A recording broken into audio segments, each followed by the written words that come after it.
नमस्कार, आदाब, सत श्री अकाल, राम राम, खमा गणी दोस्तों, मैं रजनी स्वागत करती हूँ आपका हमारे चैनल द सक्सेस में। तो दोस्तों, जैसा कि मैंने आपको कल वाले वीडियो में वादा किया था कि हम लोग त्रिकोणमाली बंदरगाह हमने कल पढ़ा था और हमने कहा था कि त्रिकोणमाली बंदरगाह पढ़ने के बाद में हम एक बार इंडिया श्रीलंका की रिलेशनशिप डिस्कस कर लेंगे, क्योंकि हमारे सिलेबस में स्पेशली दिया गया है कि इंडिया के अपने पड़ोसी देश और महत्वपूर्ण देशों के साथ में विदेशी संबंध है ना। तो और अक्सर एग्जाम में पूछ लिया जाता है, जैसे कि पिछली बार पूछा गया था कि ब्रेग्जिट होने ब्रेग्जिट के भारत की विदेश नीति पे क्या प्रभाव पड़ने वाला है, इस टाइप से क्वेश्चन पूछा गया था। तो हमसे अक्सर पूछ ही लिया जाता है ये सारे क्वेश्चंस। एक क्वेश्चन तो विदेश नीति से आता ही है, तो India Sri Lanka relationship because of, एक तो त्रिकोणमाली बंदरगाह है, काफ़ी चर्चा में आए थे, और दूसरा कि अभी जो श्रीलंका में चाइना की जो डेब्ट पॉलिसी है वो बढ़ी है, इसकी वजह से श्रीलंका काफ़ी मतलब चीन के ऋण के बोझ की तरह दब गया है। तो अक्सर तुलना कर ली जाती है, अखबारों में अक्सर आता रहता है कि इंडिया और श्रीलंका के रिलेशन कैसे हैं, और इंडिया और चाइना श्रीलंका और चाइना के रिलेशन कैसे हैं, और क्या डिफरेंसेस हैं इन दोनों में। तो हम यहाँ पे वो तो नहीं पढ़ने वाले, हम यहाँ पे सिंपल सी चीज़ पढ़ेंगे, क्योंकि हमारे सामने मैक्सिमम देखो उत्तर लिखने की लिमिट होती है 100 शब्द। अब ऐसे हम इंडिया श्रीलंका, इंडिया अमेरिका, किसी पे भी जैसे 10-10 पेज भी इजीली भर सकते हैं, है ना। लेकिन हमें 100 शब्दों में सब कुछ दिखाना होता है, तो मैंने यहाँ पे कोशिश करी है कि 100 शब्दों में एक बहुत अच्छा उत्तर आपके सामने दे पाऊँ। एक्चुअली दोस्तों, तबीयत है ना अभी तक सही नहीं हुई है। कोरोना के आफ्टर इफेक्ट है ना, वो चलते रहते हैं, मतलब गला अभी भी साफ नहीं होता है, जब सर दर्द वगैरह होता रहता है और बॉडी इतनी वीक फील करती है। ओमिक्रॉन आपको देखने में ऐसा लगेगा कि कुछ नहीं है, बट जब ओमिक्रॉन होता है तब पता चलता है क्या जुकाम भी इतनी भयानक हो सकती है क्या। और जब सही हो जाती है उसके बाद में भी, अब लगभग मुझे 15 दिन हो गए सही हुए, लेकिन इफ़ेक्ट इसके आफ्टर इफेक्ट जो है वो अभी तक चलते रहते हैं। मतलब सुबह सुबह जब मैं 1-1.5 घंटे तक 1-1.5 बोतल गर्म पानी नहीं पीती, तब तक गले में खराश नहीं जाती है, जबकि वैसे सारी तबीयत सही है। और जब सर दर्द, मेरे मतलब हेडेक इतना होता नहीं था, इतना ज़्यादा हेडेक होता रहता है इसकी वजह से। तो थोड़ा आप लोग ध्यान रखिएगा, शादियों का सीज़न चल रहा है, शादियां तो प्लीज़ इग्नोर ही कीजिएगा। लेकिन हम जैसे जॉब वाले जो लोग हैं, हमारी तो स्कूल्स भी बंद नहीं हुई है, तो क्या करें, जॉब तो करनी पड़ती है ना, तो इसलिए कुछ ना कुछ कहीं ना कहीं थोड़ा सा इन्फेक्शन हो ही जाता है। आप लोग प्लीज़ और प्लीज़ ध्यान रखिएगा, और ख़ासकर वो लोग जो पहले से किसी ना किसी बीमारी से, जैसे हमारे बुज़ुर्ग होते हैं, उनको पहले से कोई बीमारी है, उन लोगों के लिए ओमिक्रॉन भी खतरनाक हो सकता है। बाकी जिन लोगों ने 2 वैक्सीन ले रखी है उनके लिए इतना खतरनाक नहीं होगा कि हॉस्पिटलाइज होना पड़े, लेकिन मैं इतना बोल सकती हूँ कि परेशान बहुत हो जाओगे आप, लगभग 1 महीने तक बहुत ज़्यादा परेशान हो जाओगे। ठीक है। तो आज हम शुरू करते हैं भारत और श्रीलंका के रिलेशनशिप। ठीक है, तो भारत और श्रीलंका के रिलेशनशिप में हम पढ़ेंगे, मैंने इसी तरह से लिखने की कोशिश की है कि सकारात्मक और नकारात्मक पक्ष। आखिर अगर हमसे किसी भी देश के साथ में हमारी विदेश नीति पूछी जाती है, तो दो ही चीज़ें पूछी जाती हैं कि क्या तो अच्छी चीज़ें हमारे बीच में है, और क्या बुरी चीज़ें हैं, और किस तरह से हमें आगे लेकर हमारे रिश्तों को चलना चाहिए। तो मैंने अपनी तरफ से बेस्ट देने की कोशिश करी है, और अगर आप लोगों को लगता है कि आप एक बेटर आंसर दे सकते हैं, तो टेलीग्राम पे आप शेयर कर सकते हैं, कमेंट बॉक्स में शेयर कर सकते हैं, या फिर मुझे मेल कर सकते हैं। जिसका उत्तर अच्छा लगेगा तो मैं टेलीग्राम ग्रुप पे शेयर कर दिया करूँगी। और इन सब की पीडीएफ अगर आपको चाहिए है तो आप टेलीग्राम ग्रुप से ले सकते हैं। टेलीग्राम की लिंक, मेल आईडी की लिंक नीचे डिस्क्रिप्शन बॉक्स में दी हुई होती है, डायरेक्ट वहाँ से आप उस पर जाके फॉलो कर सकते हैं। तो अब शुरू करते हैं दोस्तों, भारत और श्रीलंका के संबंध।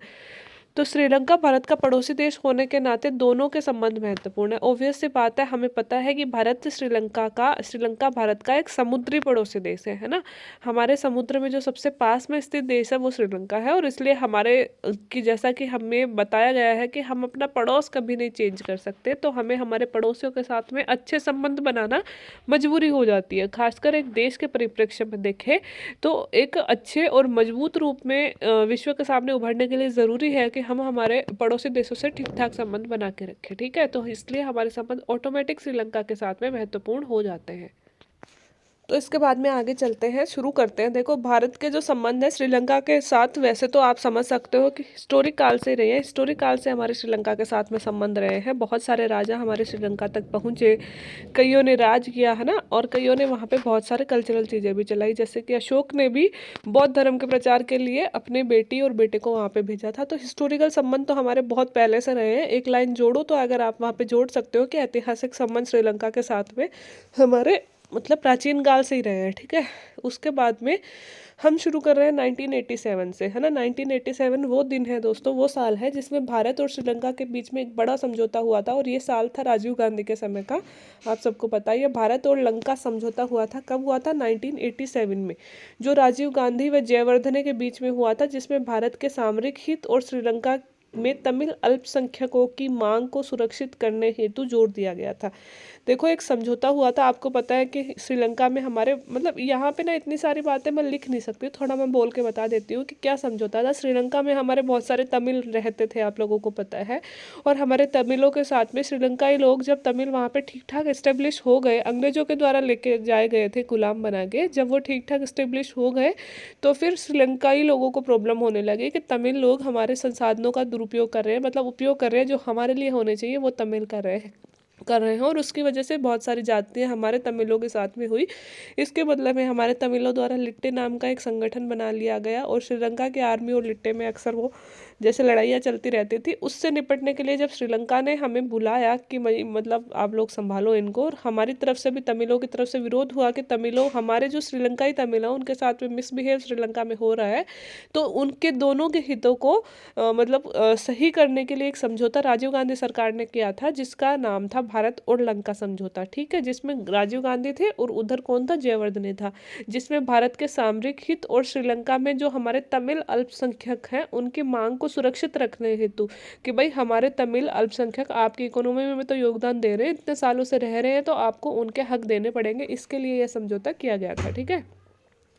तो यह समझौता हो गया। उसके बाद में जैसे बड़ा जो महत्वपूर्ण संबंध है, ये समझौता ही माना जाएगा, ठीक है। इसके बाद में दोस्तों, इस समझौते को लागू करने के लिए संविधान में, श्रीलंका के संविधान में 13वां संविधान संशोधन हुआ था, जो महत्वपूर्ण है। एक बार आरएस के मेंस में पूछा भी गया है कि श्रीलंका के संविधान में 13वां संविधान संशोधन क्या है। देखो, श्रीलंका, पाकिस्तान और मतलब दो तीन हमारे पड़ोसी देश मान लो, चाइना तो खैर बहुत आगे हो जाता है, श्रीलंका और पाकिस्तान, अगर इनकी राजनीति में हमारी वजह से कोई बदलाव होता है, या फिर इनके देश में कुछ स्पेशल चीज़ होती है, तो वो हमारी एग्जाम में अक्सर पूछ ली जाती है। कि पिछली बार पाकिस्तान में कोई प्रथम महिला बनी थी, प्रथम महिला क्या तो बनी थी, कुछ बनी थी, उसके बारे में क्वेश्चन पूछा गया था प्री में, ठीक है। और इस बार भी मैं कह रही हूँ कि आयशा आयशा करके पाकिस्तान में प्रथम महिला जज बनी है ना। तो वो भी क्वेश्चन इंपॉर्टेंट हो जाता है, आप एक बार देख लेना, या तो मैं 20 शब्द के क्वेश्चन में उनको रख दूंगी। प्रथम महिला जज बनी है पाकिस्तान में, बहुत बार ये मतलब पर्सनैलिटी रिलेटेड क्वेश्चन पूछ ले जाते हैं। तो श्रीलंका में दोस्तों, ये जो समझौता हमने किया था, गांधी जयवर्धने समझौता 1987 में, इसको लागू करने के लिए, हमारे तमिल अल्पसंख्यकों के हितों को सुरक्षित करने के लिए 13वां संविधान संशोधन किया गया था, ठीक है। तो आप समझ सकते हो कि उस जमाने से श्रीलंका और हमारे रिलेशन कितने स्ट्रोंग रहे हैं, कि श्रीलंका इंडिया के खातिर अपने संविधान में संशोधन कर रहा है। तो ये तो हमने एक सिंपल सा परिचय दे दिया कि भाई भारत के संबंध इस तरह से हैं, ठीक है। अब हाल ही में भारत और श्रीलंका में मतलब उस जमाने से लेकर हाल ही में भारत और श्रीलंका में सहयोग के मुद्दे क्या रहे हैं, वो मैंने यहाँ पे बताने की कोशिश करी है। तो देखो, सबसे पहले तो हमने जो ऊपर समझा दिया, 1987 का भारत श्रीलंका समझौता, वो सहयोग का मुद्दा है। दूसरा हमने बताया 13वां संविधान संशोधन श्रीलंका ने हमारे तमिल अल्पसंख्यकों के लिए किया, वो भी इम्पोर्टेंट मुद्दा है। तीसरा, कच्चा तीवू द्वीप भारत द्वारा श्रीलंका को सौंपना। देखो, भारत और श्रीलंका के बीच में एक द्वीप को लेकर विवाद था, उसका नाम था कच्चा तीवू द्वीप, ठीक है। तो एक मतलब भारत ने कच्चा तीवू द्वीप को पूरी तरह से श्रीलंका को दे दिया कि ठीक है, इस द्वीप पे विवाद खत्म करो, वैसे में निर्जन द्वीप था, विवाद खत्म करो, और ताकि दोनों देशों के रिलेशन सुधारे जाएं। तो इस द्वीप को भारत के द्वारा कब सौंपा गया था? 1974 में सौंप दिया गया था। तो आप समझ सकते हो कि भारत हमेशा शांति का पक्षधर रहा है, और शांति की मिसाल देते हुए ही भारत ने ये सारा काम किया था। ये तो हमने थोड़े पुराने रिलेशन बता दिए। अब की अगर बात करें दोस्तों, हाल ही में क्या क्या रिलेशन चल रहे हैं, तो हाल ही में दोस्तों इंडिया और श्रीलंका के बीच में 4 पिलर इनिशिएटिव चल रहा है। 4 पिलर इनिशिएटिव। श्रीलंका में आर्थिक संकट को कम करने के लिए भारत श्रीलंका 4 सूत्री रणनीति बनाई गई है। देखो, ये तो मैंने आपको कल भी बता दिया था कि भारत और श्रीलंका की जो अभी इकोनॉमिक सिचुएशन है वो बहुत ही ख़राब चल रही है। श्रीलंका ने चाइना से बहुत ही गलत तरीके से बहुत सारा ऋण ले लिया है। इवन श्रीलंका की जीडीपी का बहुत सारा हिस्सा वो ऋण कवर कर रहा है इस वक्त। और जो चाइना की जो शर्तें हैं ऋण देने की वो भी बहुत ही खतरनाक शर्तें हैं। हाल ही में श्रीलंका ने चाइना से रिक्वेस्ट भी किया है कि प्लीज़ उन शर्तों को थोड़ा सा इम्प्रूव कर दिया जाए, वरना हम बर्बाद हो जाएंगे। तो श्रीलंका को समझ में आ रहा है कि चीन कहीं भी बिना मतलब के कोई भी काम नहीं करता है, इसलिए भारत की तरफ भी थोड़े थोड़े और कदम बढ़ाने की कोशिश की गई है। तो हाल ही में भारत और श्रीलंका के बीच में 4 पिलर इनिशिएटिव किया गया है। और वो किसके लिए किया गया है? भारत और श्रीलंका के जो आर्थिक संकट को कम करने के लिए भारत कुछ सहयोग देना चाहता है। और वो 4 पिलर इनिशिएटिव में भारत कर क्या रहा है? सबसे पहले तो लाइन ऑफ क्रेडिट, मतलब कुछ भारत उसको दान करेगा। तीसरा करेंसी स्वेप, कि उनकी करेंसी को अपने यहाँ मान्यता, मतलब जो व्यापार का आदान प्रदान होता है, हम उनकी करेंसी ले लेंगे, वो हमारी करेंसी ले लेंगे, डॉलर में नहीं करना पड़ेगा। मॉडर्नाइजेशन प्रोजेक्ट, कई तरह के प्रोजेक्ट भारत श्रीलंका में चलाएगा और चला रहा है, ताकि श्रीलंका में इन्वेस्टमेंट किया जाए, उसका थोड़ा सा मॉडर्नाइजेशन किया जाए। और भारतीय निवेश, कई तरह से भारत चाइना श्रीलंका में निवेश करने के लिए कई तरह के प्रोजेक्ट लेके आ रहा है।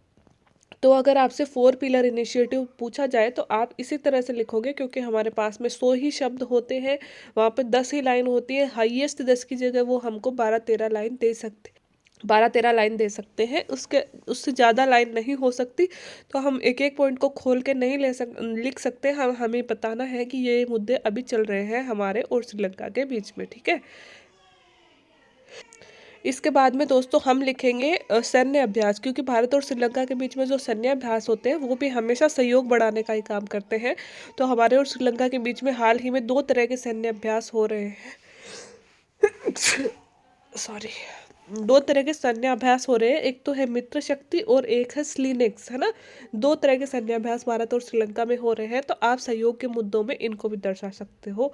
इसके अलावा कई सारे ऐसे अंतर्राष्ट्रीय संगठन हैं, त्रिपक्षीय द्विपक्षीय संगठन हैं, जिसमें हम और श्रीलंका एक साथ काम कर रहे हैं, जैसे कि बिम्स्टेक में हम श्रीलंका और भी कई सारे देश हैं जो बंगाल के खाड़ी तटीय देश से मिलकर काम कर रहे हैं। सार्क में भी भारत श्रीलंका सभी इसके सदस्य देश हैं। इसके अलावा दोस्तों भारत ने एक प्रोजेक्ट चला रखा है, सागर प्रोजेक्ट, या फिर इसे हम बोलते हैं मिशन सागर। इसका फुल फॉर्म अगर हिंदी में देखो, क्षेत्र में सभी के लिए सुरक्षा। दोस्तों ये मिशन सागर भी बहुत चर्चा में रहता है। तो एक क्वेश्चन मैं मिशन सागर का ही बना लूँगी, बहुत ज़्यादा चर्चा में रहता है। अगर आपसे डायरेक्ट सागर प्रोजेक्ट हमसे नहीं भी पूछा जाएगा तो हो सकता है कि हम सागर प्रोजेक्ट को कहीं ना कहीं कोट कर सकते हैं, जैसे हमने श्रीलंका वाले में कोट किया, ऐसे विदेश नीति में हम बहुत सारे समुद्री सुरक्षा में हम इनमें सागर प्रोजेक्ट को कोट कर सकते हैं। तो सागर प्रोजेक्ट पर भी हम लोग एक क्वेश्चन तैयार कर लेंगे। तो जो भारत का सागर प्रोजेक्ट है उसमें हिंद महासागर की सुरक्षा में भारत के लिए जो चिंता व्यक्त की गई है, और हिंद महासागर की सुरक्षा के लिए भारत जो सागर प्रोजेक्ट के तहत कई सारे काम करता है, उसमें जो श्रीलंका है वह हमारा पूर्णतया समर्थन करता है। तो ये हमारे सहयोग के मुद्दे हैं। तो सहयोग के मुद्दे समझ में आ गया होगा दोस्तों। 1987 का भारत श्रीलंका समझौता हो गया, फिर 13वां संविधान संशोधन हो गया, फिर कच्चा द्वीप विवाद का समाधान हो गया, फिर 4 पिलर इनिशिएटिव जिसमें line of credit, currency swap, modernisation project और इंडिया का जो इन्वेस्टमेंट है वो हो गया। इसके अलावा सैन्य अभ्यास, मित्र शक्ति और स्लीनेक्स। इसके अलावा बिम्स्टेक और सार्क जैसे जो संगठन है उसमें आपस में सहयोग चल रहा है, सागर प्रोजेक्ट में भी आपस में सहयोग चल रहा है। अब थोड़े से विवादास्पद मुद्दे देख लेते हैं दोस्तों। सबसे बड़ा विवाद तो यही है कि जो चाइना है वो बहुत ज़्यादा प्रभाव और हस्तक्षेप श्रीलंका में कर रहा है, और जहाँ चाइना हस्तक्षेप करने लग जाता है ऑटोमेटिक वो देश इंडिया से दूर जाता है, क्योंकि चाइना उसे इसी तरह से फंसाता है। तो जैसा कि आपको पता है कि जो हम्बनटोटा बंदरगाह है, कहाँ का, श्रीलंका का हम्बनटोटा बंदरगाह है, उसको चाइना ने 99 साल के लीज पे ले लिया है ना। एक तो वो कि, और दूसरा कि चाइना ने श्रीलंका की कुल एफडीआई में, है ना, फॉरेन डायरेक्ट इन्वेस्टमेंट जो होता है, उसमें चीन का हिस्सा 23.6% है। तो आप समझ सकते हो कि चाइना ने उसके एफडीआई में, मतलब जो उसके विदेशों से निवेश आता है उसमें लगभग 23% हिस्सा सिर्फ और सिर्फ कहाँ से आ रहा है?